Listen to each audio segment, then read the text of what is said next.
बहुत समय पहले की बात है। एक गांव में राघव अपनी माँ के साथ रहा करता था। राघव बहुत ही गरीब था और अपनी माँ से बहुत ज्यादा प्रेम करता। उस गांव के राजा काफी दयालु थे। वो अपनी प्रजा का बहुत ध्यान रखते थे। एक दिन राघव काम से लौटकर आया तो उसने देखा उसकी माँ चारपाई पर लेटी हुई थी। ये देखकर उसने अपनी माँ से कहा, क्या हुआ माँ? आप इस तरह चारपाई पर क्यों लेटी हुई हैं? पता नहीं बेटा, अचानक से तबीयत खराब हो गई है। क्या तबीयत खराब हो गई? रुकिए, मैं अभी आपके लिए औषधि लेकर आता हूँ। नहीं, औषधि की जरूरत नहीं है। लगता है अब मैं बूढ़ी हो गई हूँ, इसीलिए। आप ऐसा क्यों कह रही हैं माँ? आप जल्दी ही ठीक हो जाएंगी। मैं अभी आपके लिए औषधि लेकर आता हूँ। ये कहकर राघव औषधि लेने के लिए चला गया। वहीं दूसरी तरफ महल में राजा काफी ज्यादा परेशान बैठे हुए थे। उनके सामने सेनापति खड़ा था, जिसके चेहरे पर चिंता के भाव थे। इस पर सेनापति ने राजा से कहा, बताइए महाराज, हमें क्या करना चाहिए? मुझे तो कुछ समझ में ही नहीं आ रहा। क्या करूं? पता नहीं जंगल में जादू हिरणी कहां से आ गई है और उसका रहस्य क्या है। हाँ, ये तो आपने बिल्कुल ठीक कहा महाराज। कोई कहता है वो स्वर्ण हिरणी है, तो कोई कुछ कहता है, समझ नहीं आ रहा। इस पर राजकुमार ने कहा, पिताजी, अगर आपकी आज्ञा हो तो मैं जंगल जाकर स्वयं पता लगाऊं? नहीं बेटा, तुम अकेले मत जाओ, क्योंकि मुझे तो डर लग रहा है।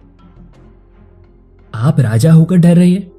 हमें इस रहस्य को सुलझाना चाहिए।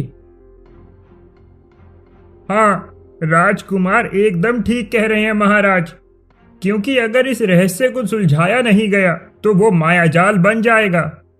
वैसे भी वो जादू हिरणी शायद हम लोगों के लिए खतरनाक भी हो सकती है।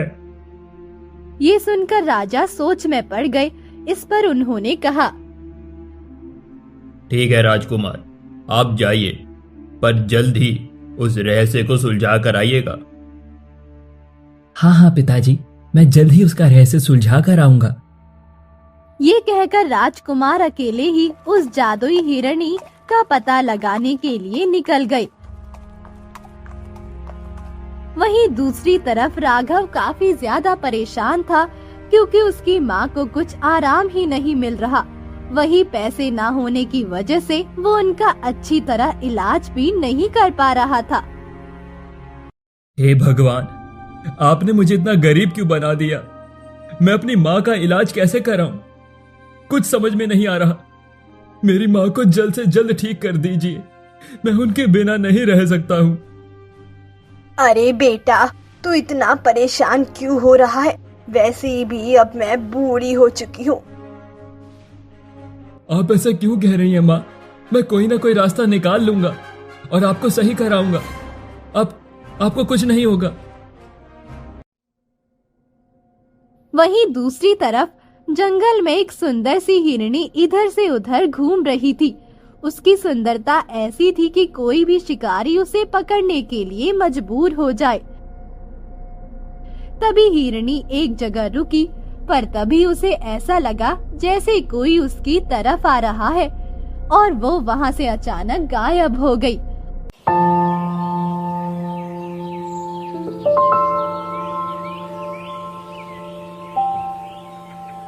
वहीं महल में राजा काफी ज्यादा परेशान बैठे हुए थे। तभी सेनापति ने उनसे कहा, क्या हुआ महाराज, आप इतने ज्यादा परेशान क्यों हैं? क्या आपको राजकुमार की फिक्र हो रही है?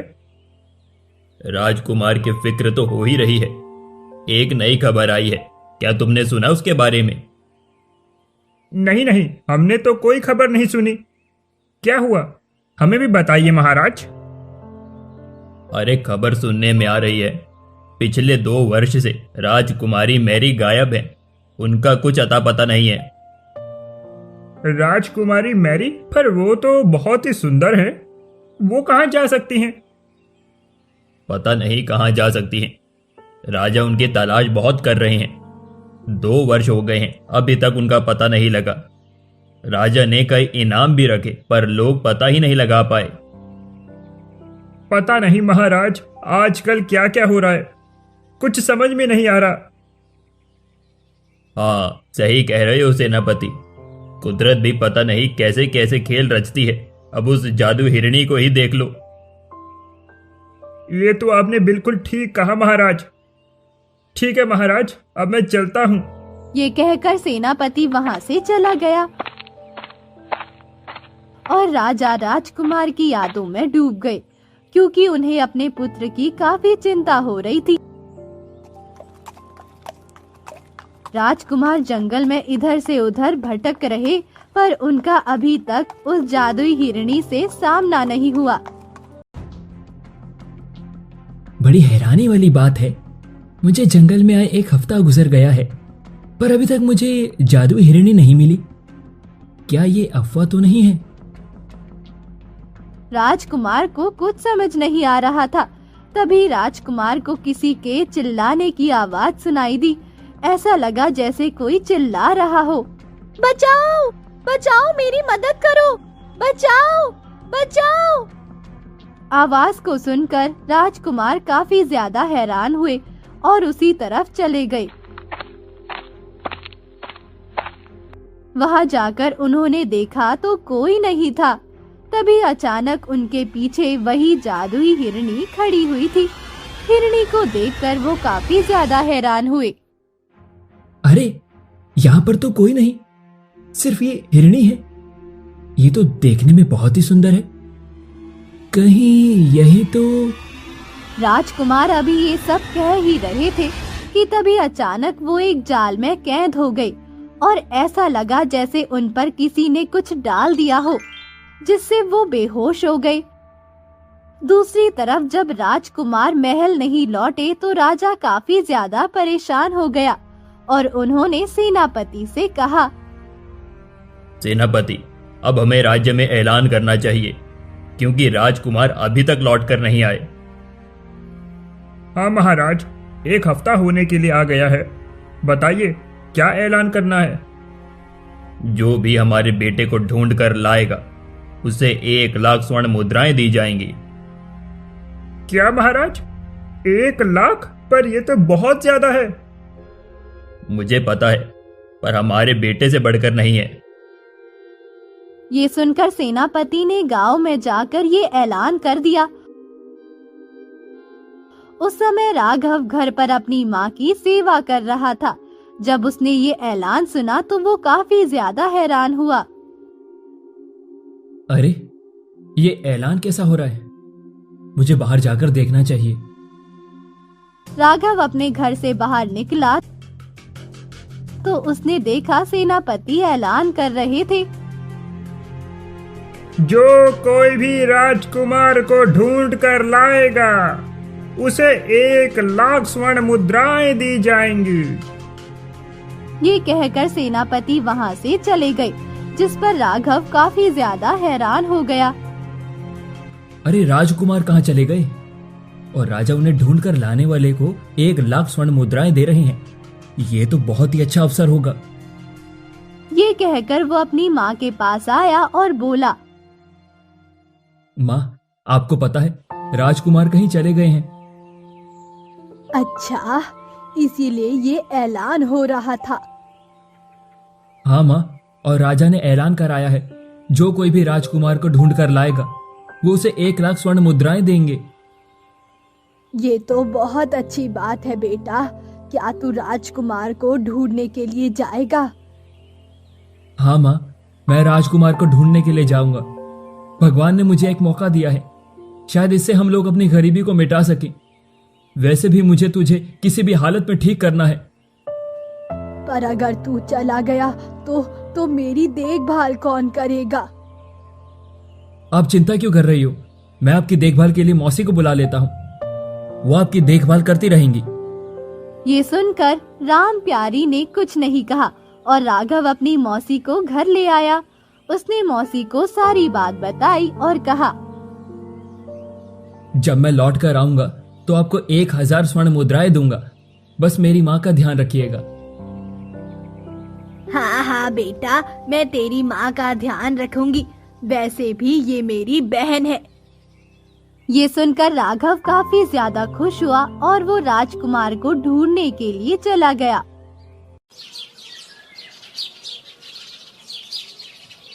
वहीं दूसरी तरफ राजकुमार एक पेड़ के नीचे बेहोश पड़ा हुआ था, जहाँ पर वो जादुई हिरणी खड़ी हुई थी।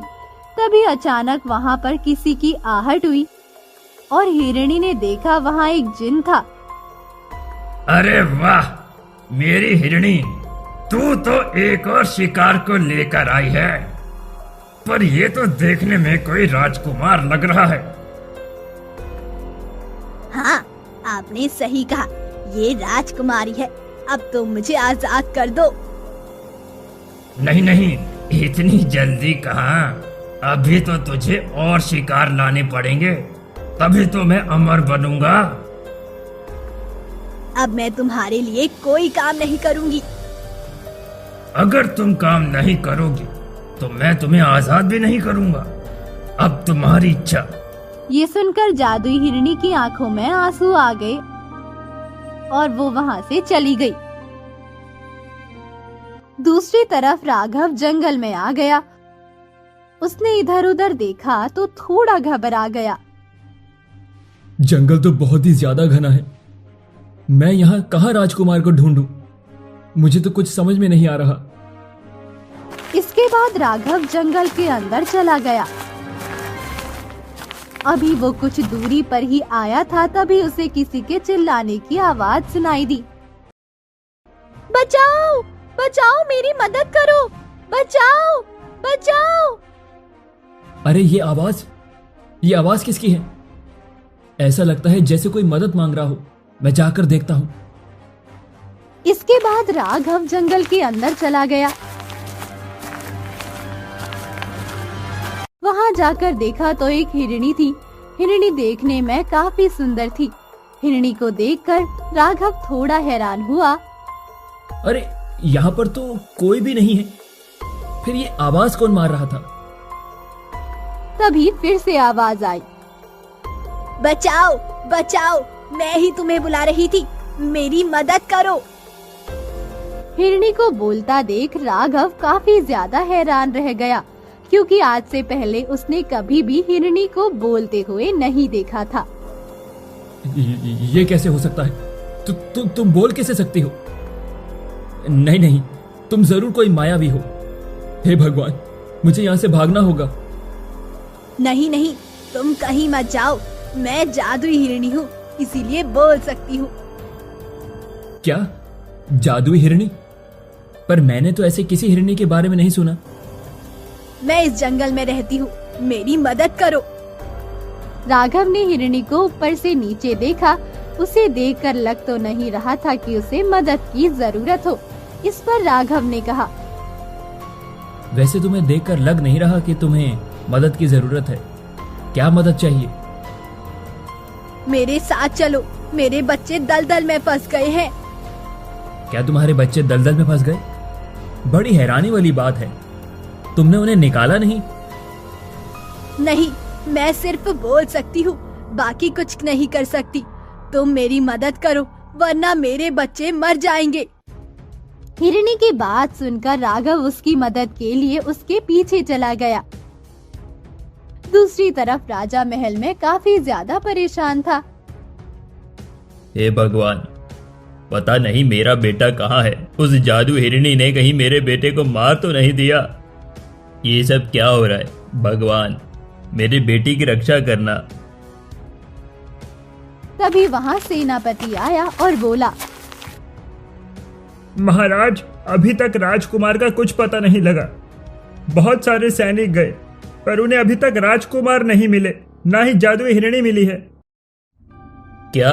ये कैसे हो सकता है? आखिर ये सब क्या रहस्य है? मुझे खुद समझ नहीं आ रहा महाराज। वहीं दूसरे राज्य से भी खबर आई है कि राजकुमारी मैरी को ढूंढा जाए। पर हम लोग तो खुद ही अपने राजकुमार को ढूंढ रहे हैं, हम भला उनकी मदद क्या करेंगे? ये सुनकर सेनापति भी सोच में पड़ गई। किसी को कुछ समझ नहीं आ रहा था कि आखिर ये सब क्या हो रहा। वहीं जंगल में राघव हिरणी के पीछे चलता हुआ एक पेड़ के पास आ गया। पेड़ के पास आने के बाद राघव काफी ज्यादा हैरान हुआ, क्योंकि वहाँ ना कोई दलदल था, ना ही हिरण के बच्चे थे। इस पर राघव ने कहा, यहाँ पर तो कोई भी नहीं है, मुझे यहाँ पर क्यों लेकर आई हो? तभी एक आवाज आई, क्योंकि मैंने इसे कहा था, इसीलिए। ये सुनकर जब राघव ने उस तरफ देखा तो वो हक्का बक्का रह गया, क्योंकि वहाँ पर एक जिन था, जिनको देखकर राघव ने कहा, हे भगवान, लगता है आज का दिन ही खराब है। हाँ, सही कह रहे हो, मैं जिन हूँ और अब तुम्हें मेरे लिए अपनी बलि देनी पड़ेगी। क्या बलि? इसका मतलब ये हिरणी मुझे फंसा कर लेकर आई है। तुमने मुझसे झूठ बोला, मुझे पहले ही समझ जाना चाहिए था। ये सुनकर जादुई हिरणी के नीचे नजर कर ली। तभी राघव की नजर गई कि पेड़ की दूसरी तरफ राजकुमार बेहोश पड़े हुए थे। राजकुमार को देखकर राघव ने कहा, अरे ये तो वही राजकुमार है जिनकी तलाश में मैं आया हूँ। ये सुनकर जादुई हिरणी को सब समझ में आ गया। इस पर जिन ने कहा, ये तो बहुत ही अच्छी बात है ना। अब ना ही राजकुमार यहाँ से जाएंगे और ना ही तुम। अब तुम लोग मेरे शिकार बनोगे।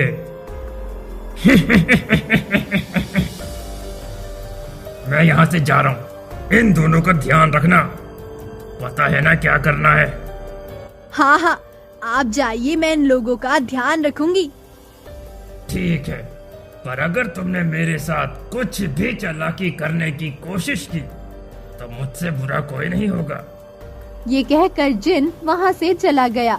जिन के जाने के बाद राघव ने जादुई हिरणी से कहा, क्या करने वाली हो तुम हमारे साथ? सच बताओ, इस बार झूठ मत बोलना।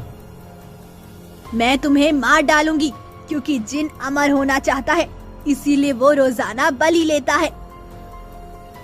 इसका मतलब तुम हमें यहाँ जिन के लिए लाई हो? मैं तुम्हें छोड़ूंगा नहीं। मैं ये सब जानबूझकर नहीं कर रही हूँ, बल्कि मेरी मजबूरी है, इसीलिए। कैसी मजबूरी है तुम्हारी? मैं कोई जादुई हिरणी नहीं, बल्कि एक राजकुमारी हूँ। 2 वर्ष पहले इस जंगल में घूमने आई, तभी मुझे इस जिन ने पकड़ लिया। वो मुझसे शादी करना चाहता था, पर मैंने मना कर दिया। इस पर उसने मुझे हिरणी बना दिया है। नहीं नहीं, ऐसा नहीं हो सकता है। तुम झूठ बोल रही हो। ये भी कोई तुम्हारा षड्यंत्र ही है।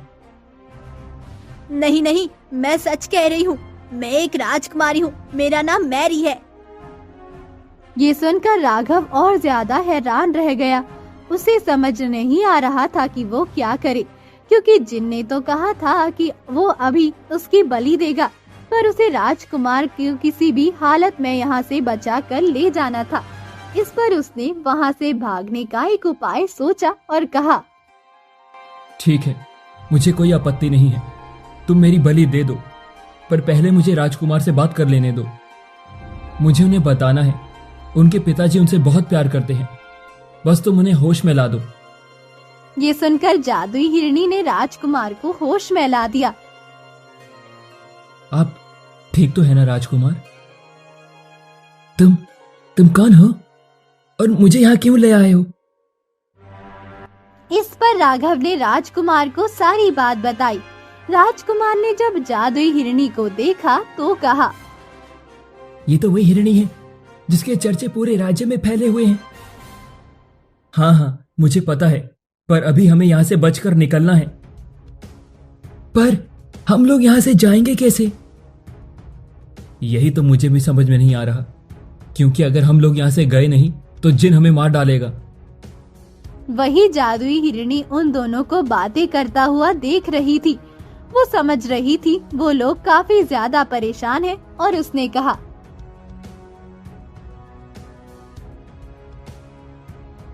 मैं तुम्हारी मदद कर सकती हूँ अगर तुम उस जिन को मार दो। ये सुनकर राघव ने कहा, हम कुछ समझे नहीं, जिनको कैसे मारा जा सकता है? उसे मारने के लिए तुम्हें उसके चिराग को ढूंढना पड़ेगा। वो चिराग यहीं कहीं गुफाओं में कैद है। उस चिराग को ढूंढकर तुम्हें उसे 3 बार घिसना है, जिससे जिन उसी चिराग के अंदर चला जाए। पर तुम हमारी मदद क्यों करना चाहती हो? तुम तो खुद उस जिन के साथ मिली हुई हो। नहीं नहीं, मैं उसके साथ नहीं मिली हुई हूँ, मैंने तुम्हें बताया तो। पर राघव को जादुई हिरणी की बातों पर विश्वास नहीं हुआ। वहीं दूसरी तरफ राघव की माँ राम प्यारी काफी ज्यादा परेशान थी, क्योंकि राघव अभी तक लौट कर नहीं आया और उन्होंने अपनी बहन विमला से कहा, अभी तक ये राघव लौट कर क्यों नहीं आया? पता नहीं वो किस हाल में होगा। तुम परेशान मत हो, वरना तुम्हारी तबीयत खराब हो जाएगी। मैं नहीं चाहती हूँ तुम्हें कुछ हो जाए, क्योंकि राघव तुम्हें मेरे भरोसे छोड़ गया है। हाँ, ये तो तुम बिल्कुल ठीक कह रही हो बहन। मैं भी अपने बेटे का ही इंतजार कर रही हूँ। हे भगवान मेरे बेटे की रक्षा करना, क्योंकि उसके सिवा मेरा कोई नहीं है। वहीं दूसरी तरफ राघव ने राजकुमार से कहा, आप इसकी बातों में मत आना। इसने मुझे भी अपनी बातों में फंसाकर इसी तरह बेवकूफ बनाया था और यहाँ पर ले आई। हमें यहाँ से जल्द चलना चाहिए। पर पता नहीं राजकुमार का मन बार बार उस हिरणी पर आकर रुक गया और उन्होंने कहा, पर मुझे ऐसा लग रहा है ये हिरणी इस बार सही कह रही है। ये आप क्या कह रहे हैं? मुझे नहीं लगता। मुझे आपको जल्द से जल्द महाराज के पास पहुंचाना है, क्योंकि उनका यही आदेश है। हाँ, मुझे पता है, तो मुझे मत बताओ। वैसे भी मैंने अपने पिता से कहा था कि मैं इस रहस्य को सुलझाऊंगा, तो बस वही काम कर रहा हूं। हमें इसकी मदद करनी चाहिए, क्योंकि अगर जिन बच गया तो वो लोगों को इसी तरह मारता रहेगा। ये सुनकर राघव सोच में पड़ गया, क्योंकि राजकुमार बिल्कुल ठीक कह रहे थे। और राघव ने कहा, तो फिर अब हमें करना क्या चाहिए? तुम ऐसा करो, तुम इस जादुई गुफा के बारे में पता लगाओ। मैं तब तक इस जादुई हिरणी के साथ रहता हूं। पर अगर वो जिन आ गया तो आप उसे कहेंगे क्या? जिन अभी नहीं आएगा, वो शाम के समय आएगा। तब तक आप लोगों के पास समय है। आपको जो करना है जल्दी कीजिए। ठीक है, मैं अभी उस चिराग का पता लगा कर आता हूं, पर इस तरह मैं उसे कहां ढूंढूंगा? कोई और रास्ता नहीं है।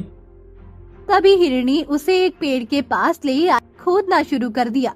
खोदने पर उसे एक चमकीला पत्थर मिला और उसने राघव से कहा, इस पत्थर को उठा लो। ये पत्थर जहाँ तेज चमकने लगे वहीं वो जादुई चिराग होगा। ये सुनकर राघव ने उस पत्थर को ले लिया और चिराग को ढूंढने के लिए निकल गया। राघव जंगलों में उस जादुई चिराग को गुफाओं में ढूंढ रहा था।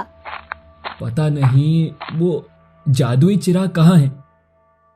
मुझे ऐसा क्यों लग रहा है कि हिरणी झूठ बोल रही है। हे भगवान, राजकुमार को कुछ हो ना जाए। अगर राजकुमार को कुछ हो गया तो मेरा इनाम मारा जाएगा और राजा मुझे भी मार डालेंगे। राघव काफी ज्यादा परेशान था, क्योंकि उसे अपनी माँ को किसी भी तरह सही करना था। एक राज्य में राजा उदय सिंह राज्य किया करते थे। उनके नगर में सभी लोग खुशहाल जीवन जीते, पर राजा के कुछ विद्रोही भी थे जो उन्हें सिंहासन से हटाना चाहते थे, जिस वजह से वो रोजाना कोई न कोई चाल चला करते। एक बार राजा उदय सिंह बगीचे में टहल रहे होते हैं, तभी अचानक वहाँ सेनापति आते हैं और बोलते हैं, महाराज, आपको इस तरह अकेले नहीं रहना चाहिए। अरे यह मेरा महल है, भला महल में भी कैसा डर। मुझे पता है, फिर भी आपकी सुरक्षा हमारे लिए जरूरी है। तभी वहाँ पर राजकुमारी क्रिस्टल आ गई। अगर राजकुमारी की बात की जाए तो उनके पिताजी को हमेशा से ही एक सुंदर बेटी की कामना थी और भगवान ने उनकी इस कामना को पूरा भी किया। राजकुमारी देखने में बहुत ही सुंदर थी। उन्हें देखकर ऐसा लगता था जैसे वो शीशे की मूरत हो। इसीलिए राजा ने उनका नाम क्रिस्टल रखा और उन्होंने अपने पिताजी से कहा, सेनापति बिल्कुल ठीक कह रहे हैं, आपको इस तरह के लिए नहीं निकलना चाहिए। अरे बेटी, तुम भी अब सेनापति की बातों में आ गई। क्या अब मैं अकेले अपने बगीचे में भी नहीं घूम सकता हूँ? अरे घूमने के लिए किसने मना किया है? अगर आपको घूमना है मुझे बता दीजिए, मैं आपके साथ आ जाया करूँगी। वैसे भी मैं अकेले करती ही क्या हूँ। यह तो आपने बिल्कुल ठीक कहा राजकुमारी। वैसे राजा को तो राजकुमार की जरूरत ही नहीं पड़ती, आप ही उनके बेटा और बेटी दोनों के काम कर देती हो। सही कहा सेनापति। मुझे तो बिल्कुल भी एहसास नहीं होता है कि मेरा बेटा नहीं है, मेरी बेटी किसी से कम नहीं है। ये सुनकर राजकुमारी काफी ज्यादा खुश हुई और उन्होंने अपने पिता से कहा, हाँ हाँ, बहुत हो गई तारीफ, अब चलिए अंदर चलते हैं, खाने का समय हो रहा है। इसके बाद वो लोग महल के अंदर आ गए। धीरे धीरे समय गुजर रहा था, सब कुछ सही चल रहा था। राजकुमारी अपने पिता से बहुत ज्यादा प्यार करती थी, जिस वजह से वो अपने पिता का बहुत ध्यान रखती, क्योंकि उन्हें भी दुश्मनों के बारे में पता था। पर एक दिन अचानक राजा की तबीयत खराब हो गई, जिसमें राजकुमारी काफी ज्यादा परेशान हुई, क्योंकि अचानक तबीयत खराब होने से राज्य में तरह तरह की बातें चलने लगी। इस पर राजकुमारी ने अपने पिता को सही करने के लिए एक वेद को बुलाया। वेद ने जब राजा को देखा तो उन्होंने राजकुमारी से कहा, राजा को किसी ने जहरीला पदार्थ खिला दिया है और वह पदार्थ बहुत ही जहरीला था और उसका इलाज यहाँ कहीं नहीं है। ये सुनकर राजकुमारी तो टूट गई, पर उन्होंने हिम्मत नहीं हारी और कहा, मैं अपने पिताजी को ठीक करके ही रहूंगी, चाहे मुझे इसके लिए कुछ भी करना पड़े। आप बताइए इसका तोड़ कहाँ मिलेगा? राजकुमारी, इसका तोड़ आपको मायावी जंगलों में मिलेगा, जो यहाँ से उत्तर दिशा की तरफ हैं। वहाँ एक जादुई फल होगा। क्या? मायावी जंगल? ठीक है, मैं वहाँ जाऊंगी। मेरे पिताजी के पास कितना समय है? आपके पिताजी के पास 1 हफ्ते का समय है। अगर आप 1 हफ्ते के अंदर उस फल को ले आती हैं तो आपके पिताजी बच जाएंगे। ठीक है, तो आप लोग मेरे पिताजी का ध्यान रखना। मैं 1 हफ्ते में उस फल को लेकर आ जाऊंगी। ये कहकर राजकुमारी घोड़े पर सवार होकर मायावी जंगल के लिए निकल गई। राजकुमारी सेनापति से कहकर गई थी कि जब तक वो लौट नहीं आए तब तक वो उनके पिता के पास ही रहे। अगर उनके पिता को कुछ भी हो गया तो वो सेनापति को छोड़ेंगी नहीं, जिस वजह से सेनापति हर समय राजा उदय सिंह पर नजर बनाए रखे थे, क्योंकि उसे डर था कि अगर राजा को कुछ भी हुआ तो उसे मृत्यु दंड दिया जाएगा। वहीं दूसरी तरफ राजकुमारी मायावी जंगलों को ढूंढते हुए एक जंगल के पास आई। उस जंगल के पास आने के बाद उन्होंने कहा, क्या यही मायावी जंगल है? क्योंकि जिस हिसाब से वेद ने बताया था तो उस तरह तो मायावी जंगल यही कहीं होना चाहिए। तभी उसे एक बूढ़ी औरत दिखाई दी जो उसी जंगल के अंदर जा रही थी। ये देखकर राजकुमारी ने कहा, अरे ये बूढ़ी औरत जंगल के अंदर क्या करने जा रही है? मुझे इसी से पूछना चाहिए, मायावी जंगल कहाँ है? यही सोचकर उसने बूढ़ी औरत को अपने पास बुलाया। बूढ़ी औरत राजकुमारी को देखकर काफी खुश हुई और बोली, अरे राजकुमारी, आप यहाँ जंगल में, आपको तो महल में होना चाहिए था। होना तो चाहिए महल में था, पर मुझे अपने पिताजी की जान बचानी है। वैसे ये बताओ, मायावी जंगल कहाँ है? मायावी जंगल? पर आपको मायावी जंगल में करना क्या है? मुझे वहाँ से जादुई फल लाना है। क्या जादुई फल? पर जादुई फल मायावी जंगल में नहीं है, वो तो विपरीत दिशा के जंगल में है। आपको किसी ने गलत बता दिया। अगर आपको जादुई फल लेना है तो आपको वहीं जाना होगा। क्या? पर मुझे तो किसी ने इसी जंगल के बारे में बताया था। अरे नहीं नहीं, उसने आपको पागल बनाया है। ये सुनकर राजकुमारी क्रिस्टल सोच में पड़ गई और काफी देर तक सोचने के बाद उन्होंने कहा, ठीक है, आपका बहुत बहुत धन्यवाद, मैं यहाँ से जाती हूँ। ये कहकर राजकुमारी वहाँ से चली गई, जिससे वो बूढ़ी औरत काफी खुश हुई और वो वहाँ से गायब हो गई। उसके जाने के बाद राजकुमारी दोबारा से वहीं आई और बोली, मुझे पता था तुम झूठ बोल रही हो, क्योंकि वेद कभी भी मुझसे झूठ नहीं बोलेगा। और ये कहकर राजकुमारी उसी मायावी जंगल के अंदर आ गई। जंगल के अंदर आने के बाद उन्होंने देखा चारों तरफ रंग बिरंगे फूल थे। ऐसा लग रहा था जैसे वो जंगल में ना हो बल्कि किसी बगीचे में हो। तभी अचानक उन्होंने सामने बहुत बड़े बड़े पेड़ देखे।